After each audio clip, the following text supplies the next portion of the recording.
كلتا الجنتين آتت أكلها ولم تظلم منه شيئا وفجرنا خلالهما نهرا وكان له ثمر فقال لصاحبه وهو يحاوره أنا أكثر منك مالا وأعز نفرا ودخل جنته وهو ظالم لنفسه قال ما أظن أن تبيد هذه أبدا وما أظن الساعة قائمة ولئن رددت إلى ربي لأجدن خيرا منها منقلبا قال له صاحبه وهو يحاوره أكفرت بالذي خلقك من تراب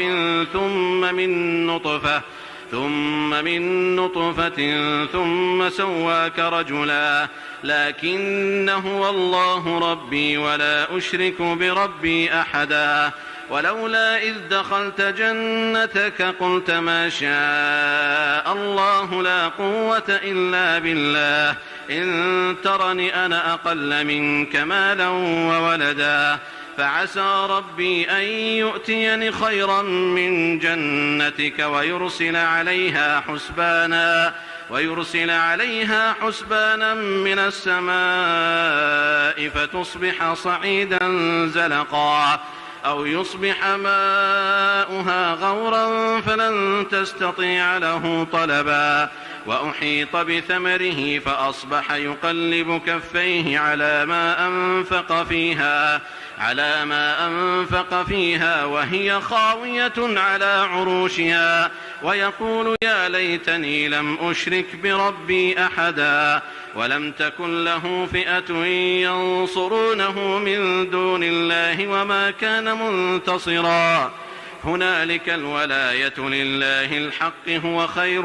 ثوابا وخير عقبا واضرب لهم مثل الحياة الدنيا كماء إن أنزلناه من السماء فاختلط به نبات الأرض فأصبح هشيما تذروه الرياح وكان الله على كل شيء مقتدرا المال والبنون زينة الحياة الدنيا والباقيات الصالحات خير عند ربك ثوابا وخير أملا ويوم نسير الجبال وترى الأرض بارزة وحشرناهم فلم نغادر منهم أحدا وعرضوا على ربك صفا لقد جئتمونا كما خلقناكم أول مرة بل زعمتم أن لن نجعل لكم موعدا ووضع الكتاب فترى المجرمين مشفقين مما فيه ويقولون يا ويلتنا ما لهذا الكتاب لا يغادر صغيرة ولا كبيرة إلا أحصاها ووجدوا ما عملوا حاضرا ولا يظلم ربك أحدا وإذ قلنا للملائكة اسجدوا لآدم فسجدوا إلا إبليس كان من الجن ففسق عن أمر ربه أفتتخذونه وذريته أولياء من دوني وهم لكم عدو بئس للظالمين بدلا ما أشهدتهم خلق السماوات والأرض ولا خلق أنفسهم وما كنت متخذ المضلين عضدا ويوم يقول نادوا شركائي الذين زعمتم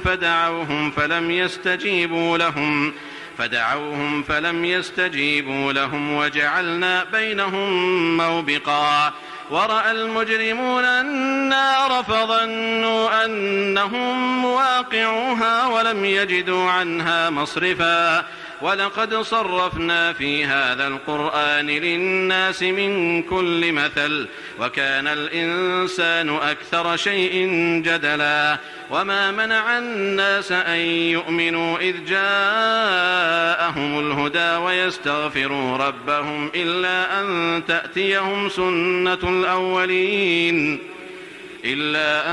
تأتيهم سنة الأولين أو يأتيهم العذاب قبلا وما نرسل المرسلين إلا مبشرين ومنذرين ويجادل الذين كفروا بالباطل ليدحضوا به الحق واتخذوا آياتي وما أنذروا هزوا ومن أظلم ممن ذكر بآيات ربه فأعرض عنها ونسي ما قدمت يداه إنا جعلنا على قلوبهم أكنة أن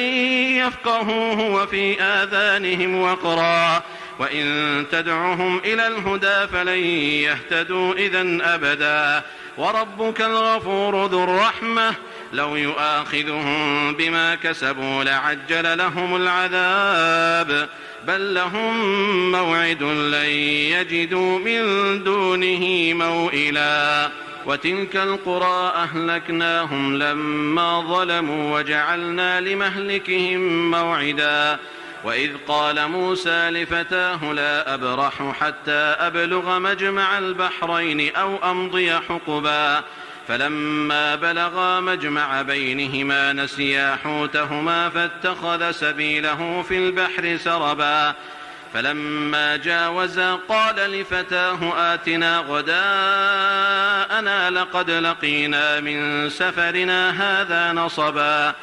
قال أرأيت إذ أوينا إلى الصخرة فإني نسيت الحوت وما أنسانيه إلا الشيطان أن أذكره واتخذ سبيله في البحر عجبا قال ذلك ما كنا نبغ فارتدا على آثارهما قصصا فوجدا عبدا من عبادنا آتيناه رحمة من عندنا وعلمناه من لدنا علما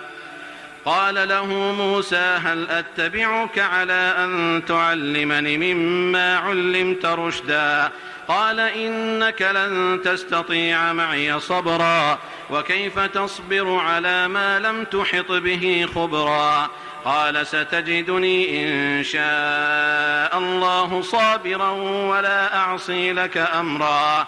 قال فإن اتبعتني فلا تسألني عن شيء حتى أحدث لك منه ذكرا فانطلقا حتى إذا ركبا في السفينة خرقها قال أخرقتها لتغرق أهلها لقد جئت شيئا إمرا قال ألم أقل إنك لن تستطيع معي صبرا قال لا تؤاخذني بما نسيت ولا ترهقني من أمري عسرا فانطلقا حتى إذا لقيا غلاما فقتله قال أقتلت نفسا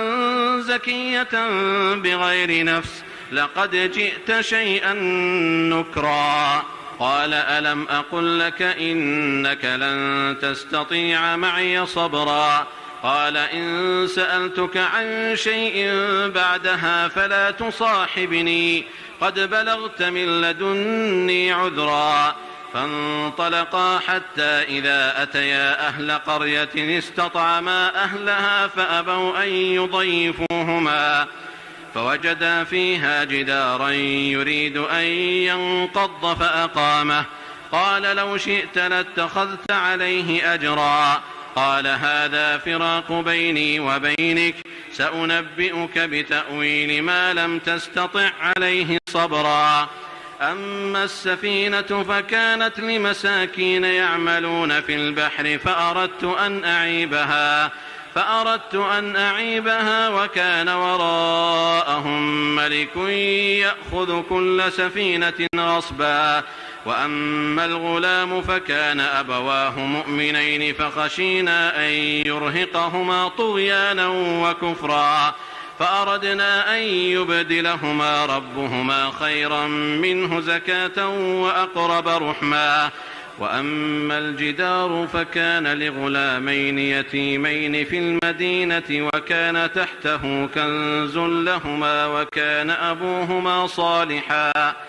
فأراد ربك أن يبلغا أشدهما ويستخرجا كنزهما رحمة من ربك وما فعلته عن أمري ذلك تأويل ما لم تسطع عليه صبرا ويسألونك عن ذي القرنين قل سأتلو عليكم منه ذكرا إنا مكنا له في الأرض وآتيناه من كل شيء سببا فأتبع سببا حتى إذا بلغ مغرب الشمس وجدها تغرب في عين حمئة ووجد عندها قوما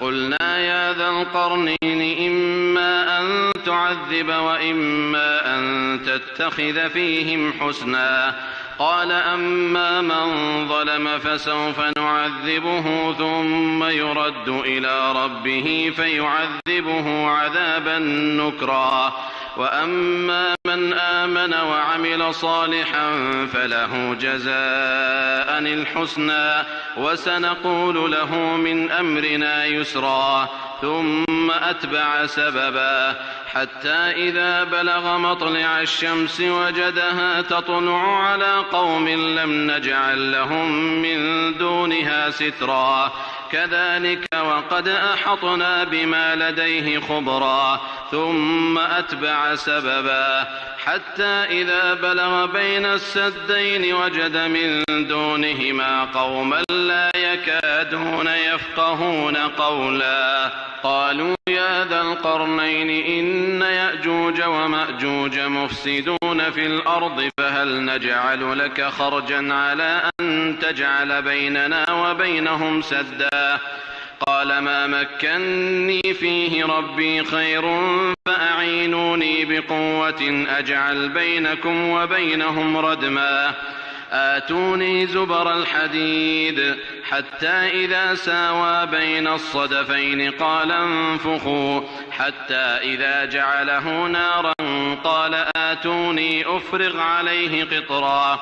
فما استطاعوا أن يظهروه وما استطاعوا له نقبا قال هذا رحمة من ربي فإذا جاء وعد ربي جعله دكاء وكان وعد ربي حقا وتركنا بعضهم يومئذ يموج في بعض ونفخ في الصور فجمعناهم جمعا وعرضنا جهنم يومئذ للكافرين عرضا